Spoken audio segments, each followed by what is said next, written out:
आदाब दोस्तों, आज बात करते हैं किसी अधिकारी को कैसे पकड़ते हैं। मतलब जैसे कोई डीएम हो, डीएम सबसे बड़ा अधिकारी माना जाता है। वो प्रशासनिक सेवा से आया रहता है, आईएएस होता है। तो उसको लोग समझते हैं इसको पकड़वाना या इसके खिलाफ शिकायत देना कोई कार्रवाई नहीं होगी, ये सब फालतू है। तो ऐसा नहीं, पकड़वाने का तरीका होना चाहिए। अब आप जैसे डीएम के किसी भ्रष्टाचार के खिलाफ शिकायत देंगे मुख्यमंत्री को या प्रधानमंत्री को, उससे अच्छा आप कूड़ेदान में डाल दो।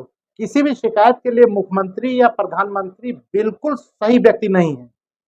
आप प्रधानमंत्री को दोगे, वो उस स्टेट के कैबिनेट सचिव को दे देगा, उसके बाद कैबिनेट सचिव दे देगा विभाग के प्रमुख सचिव को, वो भेज देगा मंडलायुक्त को, मंडलायुक्त भेज देगा डीएम को, डीएम भेज देगा नीचे। वो ऐसे भेजते भेजते तहसीलदार कानून को लेखपाल के यहाँ जाती है। मुख्यमंत्री को भी देंगे तो भी वो ऐसे मंडलायुक्त को देगा, डीएम को देगा, वैसे खंड विकास अधिकारी भी जाएगी, वो सेक्रेटरी को दे देगा।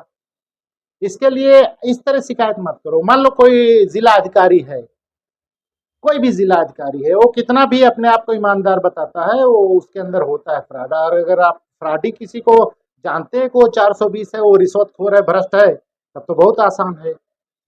होता क्या है, मान लो एक कोई आईएएस हुआ, डीएम हुआ, 40 साल की सेवा उसकी रहती है, 25 साल के बाद ही तो शायद वो आईएएस ओएएस हो पाता हो। 20-22 साल में तो एक आध ऐसा मिसाल है जो हुए हैं, बाकी नहीं तो 25 साल के बाद ही होते हैं। 60 साल की नौकरी मान लो, अगर सरकार बढ़ा उड़ा रही तो 65 साल का मान लो, तो 40 साल की सेवा उसकी अगर मान ली जाए, 40 साल उसने निरंतर काम किया है और अच्छा वेतन, मतलब 80 से 2020 तक रहा। 1980 में उसकी ज्वाइनिंग हुई, 2020 तक वो डीएम रहा, या 85 से हुई आज भी है, इसको मान लीजिए।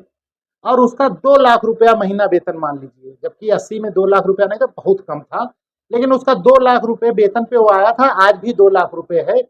उसको मान लिया जाए कि 2 लाख रुपया वेतन वो पहले महीने से रिटायर होने तक 40 साल तक वो पाता रहा। तो कुल कितना पैसा होगा उसका? एक साल में उसका 24 लाख रुपया हो गया, 10 साल में 2 करोड़ 40 लाख रुपया हो गया, 40 साल में उसका 9 करोड़ 60 लाख रुपया हो। अगर उसकी सैलरी सीधे आके उसके खाते में जाती थी, उस सैलरी से वो माचिस तक नहीं खरीदता था, तब उसका टोटल 9 करोड़ 60 लाख रुपया होना चाहिए। क्योंकि वो डीएम पद पे है तो कोई काम करता नहीं, क्योंकि 24 घंटे की सर्विस थी। अब मास्टर साहब हो तो बता दे 10 से 4 पढ़ावे जाते रहे, ओके, पहले ट्रैक्टर लेके खेत जोतते रहे या कोई काम करते थे दुकानदार। डीएम साहब तो कुछ कर नहीं सकते, वो तो बेचारे उसी पे थे। 9 करोड़ 60 लाख रुपया उनका मान लो उनकी आय है, एक तो पैसा खर्चा नहीं किया, जो मिला सब बैंक में जमा था।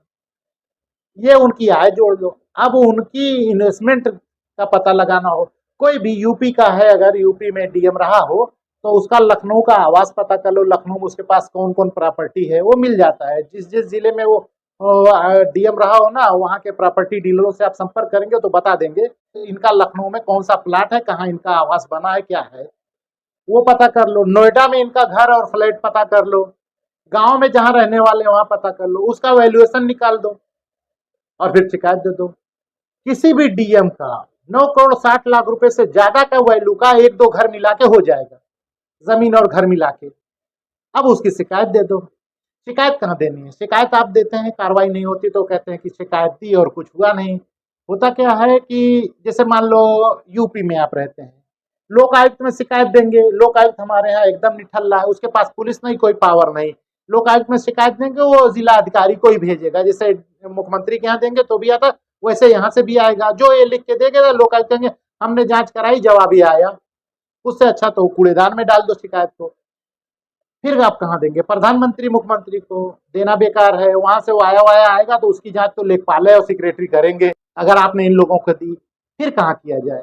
उसके लिए मैं अलग से बताऊंगा कि कहाँ पे शिकायत करें। पहले बार तो आप शिकायत यहाँ पे लोक आयुक्त में भी दे दीजिए, वहां से जांच आएगी, कुछ हो डीएम साहब हल्के पतले होंगे, फिर आप विजिलेंस में दीजिए, वहां पे जांच होगी, फिर कुछ हल्के पतले होंगे, फिर इनकम टैक्स वाले में दीजिए, आय से अधिक वाले में दे दीजिए, वहां से कुछ हल्के पतले होंगे। लेकिन डीएम के ऊपर कार्रवाई करने का इन लोगों को अधिकार नहीं, जांच भी नहीं कर पाएंगे, जांच करेंगे तो खाका माका कर रहे हैं। हमेशा कोई भी शिकायत उसके नियोक्ता अधिकारी के यहाँ की जाती है, नियोक्ता अधिकारी उसका रिस्पॉन्सिबल होता है, नियुक्ति पत्र जो जारी करता है वही उसके खिलाफ कार्रवाई कर सकता है। जब नियोक्ता अधिकारी को देंगे तो वो जिस चैनल को देगा वो एकदम सटीक। अब जैसे आपने प्रधानमंत्री को दे दिया और प्रधानमंत्री के यहाँ से कोई कार्रवाई नहीं हुई, तो आप चाह रहे हैं हाईकोर्ट सुप्रीम कोर्ट से डायरेक्शन करा दें, तो क्या कहेंगे? प्रधानमंत्री को दिया था, उनको पार्टी बना रहा हूँ, डायरेक्शन दे दीजिए, उनको कह दीजिए प्रधानमंत्री कार्रवाई दे। नहीं करवा सकते, प्रधानमंत्री थोड़ी न जाएगा ये तुम्हारे प्रार्थना पत्र की जांच करने। तो नियुक्त अधिकारी के यहाँ दीजिए, नियुक्त अधिकारी उसको फॉरवर्ड करेगा, जिनके यहाँ करेगा।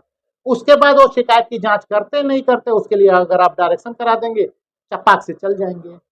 किसी भी डीएम की मेरे फॉर्मेट पे आप जांच करा दिए, कांच निकल आएगी, वो अधिकारी गिरी भूल जाएंगे।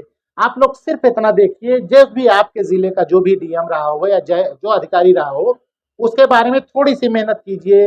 वो प्रॉपर्टी डीलरों से मिलिए उस जिले के कि भैया ये कहाँ पे जमीन लिखाए हैं, इनका घर कहाँ है।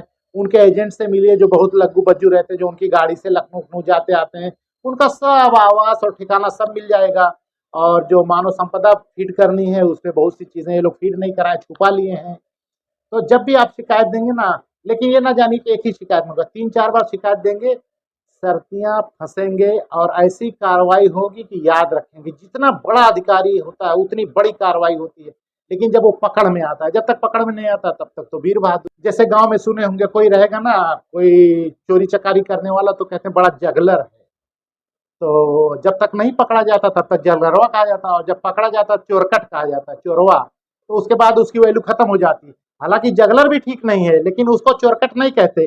भाई पकड़ा नहीं गया ना, कभी पकड़ा गया तो चोरवा, और नहीं पकड़ा गया तो जगलर है। तो वही हाल है अधिकारियों का, बहुत लूटते हैं, बहुत प्रॉपर्टी बनाते हैं। तो आप लोग अगर चाहें तो करें, और अगर मुझसे किसी के बारे में सहयोग चाहे तो मैं भी कर दूंगा, बता दूंगा। मेरे पास तो बहुत से अधिकारी, पूरी डिटेल है, कौन कितने करोड़ का घर बनाया, कौन कहाँ बनाया है, ये मेरी टीम है, वो बराबर सर्वे किया करती है।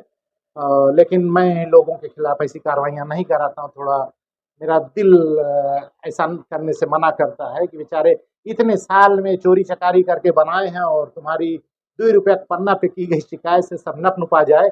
जब बहुत आजीज आ जाता हूँ तब किसी के खिलाफ करता हूँ, वरना नहीं करता।